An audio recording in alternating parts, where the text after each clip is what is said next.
The bittersweet mood of nostalgia appears to be one of those passé items pushed onto very margins of the emotional market of today.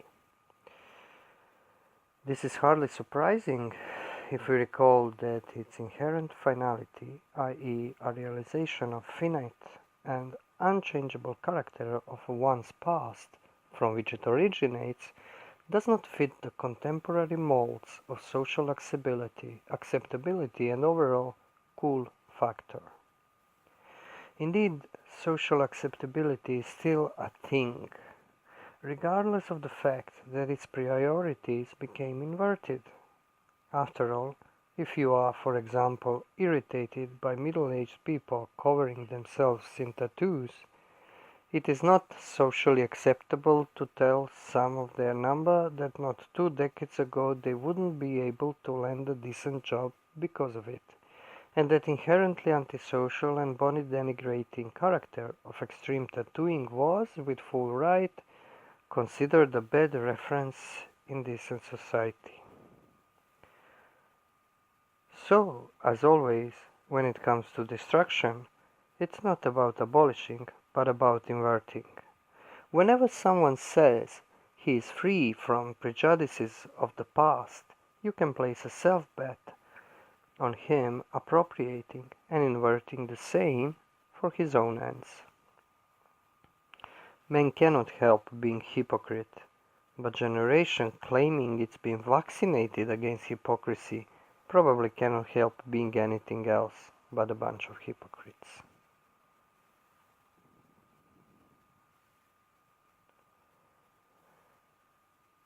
Finality disclosed by nostalgia, that is, the indication of the true character of the past that our intellect is provoked to apprehend by this mood, is, as we shall see, something that could be understood as the total opposite to a superficially easygoing attitude of our day and age. Past is the temporal dimension of being, disclosing the necessity, reality, and overall stability of it. The notion that past is non-existent, now, or moment that was, but is no more, is entirely false. In truth, the past is as real as the present, only it's not here. But being not here doesn't mean not being at all. If there's a truth that postmodern man hates, this is it. There is a reality outside of my reality. There is something in the nothingness of the past epoch I denounced. There is a reality before all reality, and I will never be able to go beyond it, because it will forever be before me. And that's why the past is shunned like a plague. On the other hand, most people do not understand that today the defense of the past has very little or even nothing to do with being conservative. Someone who truly endeavors to have connection to his past reality, to his origin that is, knows very well that preservation urge, always inherent to conservative attitude, is something rather inadequate, because the attack is not simply on values, institutions and memorials, but on the very temporal dimension itself. For some of us, it all began in the first year of the 90s, when our world more or less came apart. But full disclosure began only in the early noughties, in all its forms. From peculiar nausea coming from the sense of void creeping and coiling around the edges of consciousness, to suicidal trajectory of the whole generation, often succinctly anticipated by the underground and even mainstream art of the late or post-communist countries, from Russia to Yugoslavia. Not many recognized that what was happening, and naturally, if sensitive and overall decent people, they pay the high price of those who catch a new and unknown disease with no idea of treatment, or indeed not recognizing that they are being infected at all. Yet ontological moods are something you cannot deny, because you cannot help having them. By this term we denote the immediate albeit inarticulate disclosures of truth coming to pass in the lives of individuals and quite often entire generations. While we reject the possibility of taking this phenomenon as the basis for philosophical research, or indeed its end, as Martin Heidegger attempted in his early phase to disastrous results, we cannot and should not deny its existence. Ontological mood is the quality one's soul acquires in response to inner prompting by forces that comprise some historical epoch. Here we must underline the inner or intrinsic character of this causal relation. Ontological mood is not an experience, as one might be tempted to define it, but the state of man's intimate being that is caused by something that acts from the inside on the inside, i.e., directly, without anything mediating it. The experience, on the other hand, is always an imprint of something that is outside and extrinsic to its subject. Indeed, it is defined and confined by the subject-object relation, which requires separation and consequently material individuality. In this sense, it is very misleading to talk about inner experiences because, although one could very well have in mind the right thing, he is most certainly using the wrong word to express it. The implications are serious. First of all, ontological mood, be it anxiety, nostalgia, or premonition of catastrophe that cannot be averted, something that was very prevalent in sensible souls dwelling in late communist countries and christened for street use in 80s Yugoslavia as Weltschmerz, cannot be evaded for the simple reason it springs from the inner source. The intrinsic acts, although varied and presumably enacted by intrinsic agents, are really not separating in the sense the extrinsic, that is, corporeal, are. If there is something touching you from the inside, you will not be able to evade it by shutting yourself off from it, because any such evasive act would be one of extrinsic action. For example, everyone is aware how, when some bad thought crosses the mind, we tend to rub it off by some outward action, sometimes even by the gesture of rubbing an invisible object away with a wave of the hand.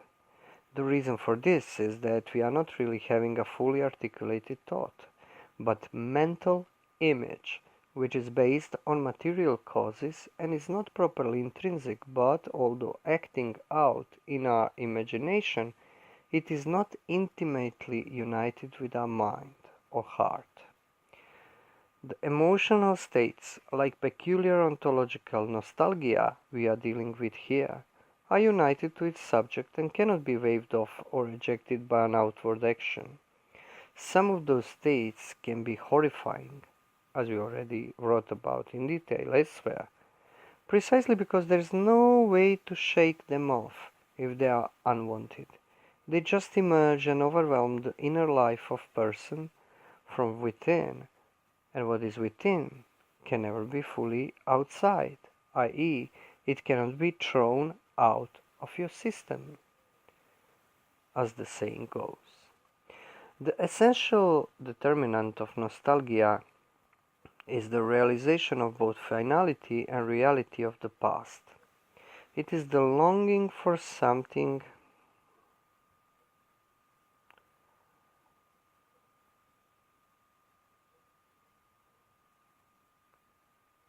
absent, accompanied by full realization that this something cannot be made present, i.e., taken possession of.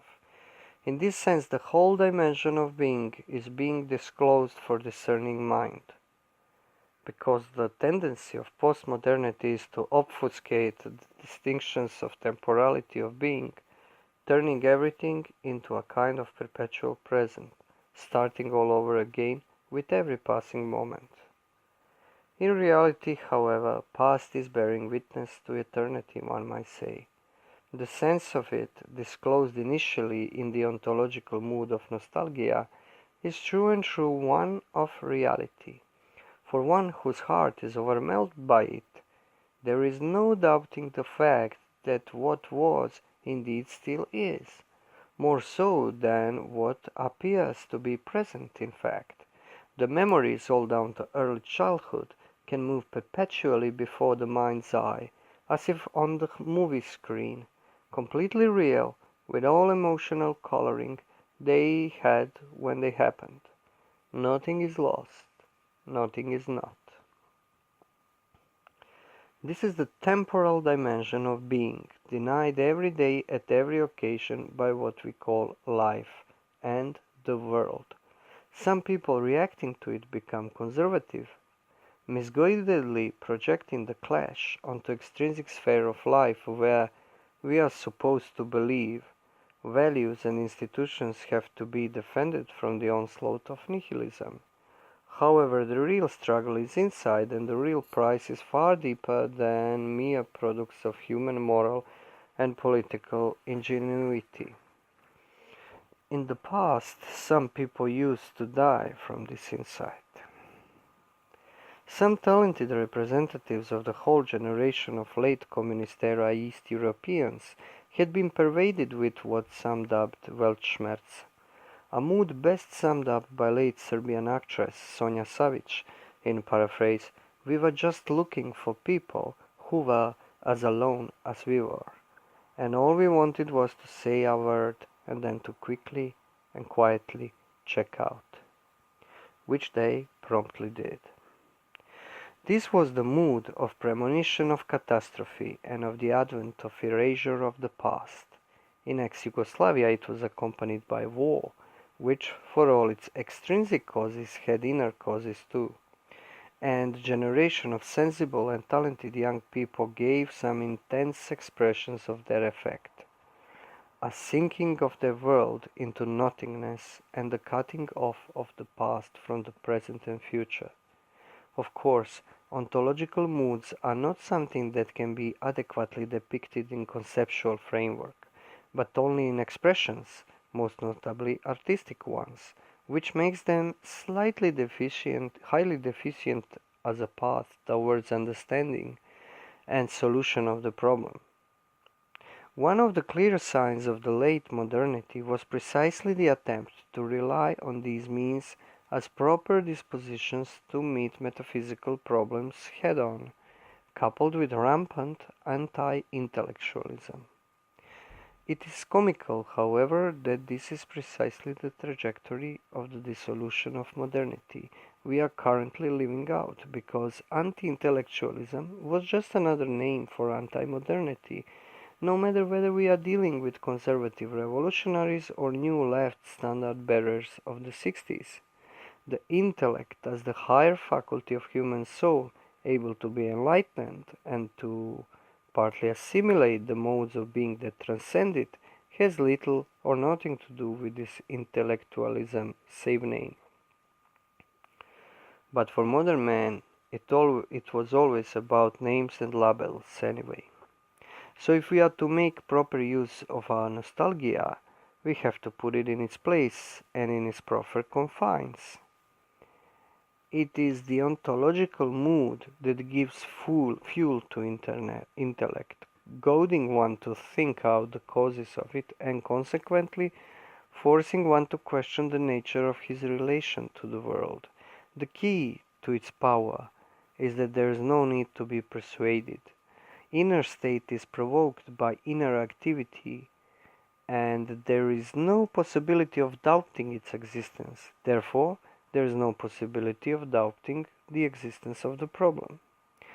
This is by no means a small feat, because on the level of words, i.e. everyday language and its entirely horizontal refinements in the terminology of social sciences and political commentary, these things can be obfuscated out of existence for our intellect. Once the absent reality of the past is shrugged off from the surface of the everyday language use as something that has no effect on our present reality, we are unable to connect to it, and this means that we are progressively being detached from our origin.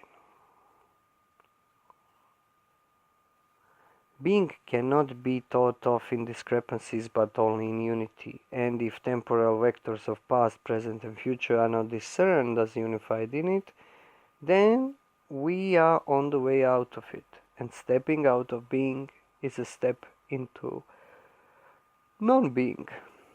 These simple logical operations, when performed on the basis of actual content, imbibing the terms used, are true activities of intellect, and any anti-intellectualism that tries to denounce them is just the act of Scorpion of modernity applying its own stinger on itself, something that essentially is of no consequence for intellect and metaphysics in the proper sense of these words.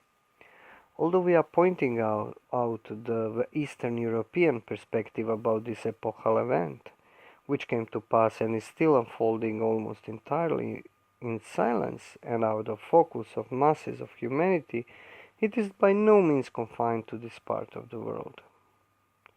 Eastern Europe has only been given a bit of pause in relation to it, and partly because of this peculiar state of affairs, it was possible for some individuals to at least recognize and in a more or less adequate, mostly artistic expression, point out that something extraordinary and terrible went down.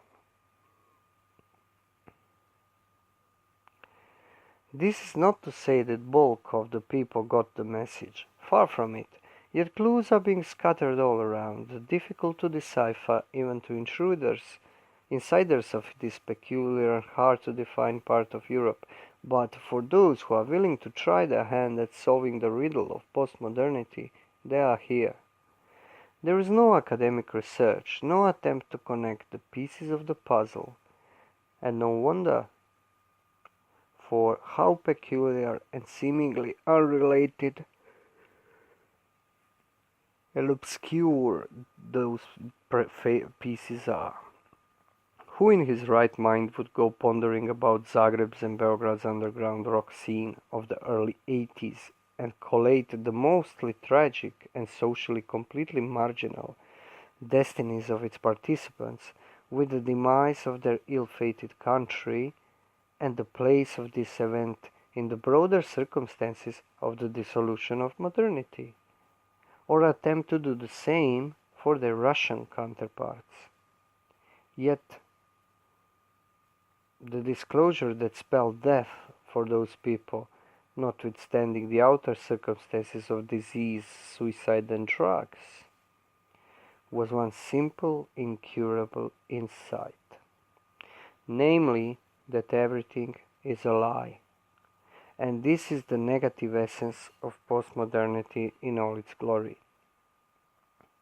It was suffered and partially expressed for what it was by a handful of hearts beating in darkness, and it awoke the appetite for destruction in less subtle bowels of the masses, whose noisy deeds provided the decoy and the cover, a screen for academics and opinion makers to paint their comic book depictions of what they thought they saw.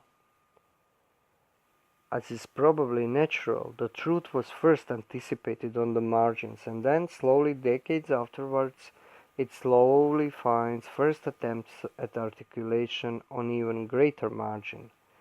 But this is quite appropriate, because lies, i.e., it is not a passive but active force of dissolution. Therefore, it does not suffer its opposite.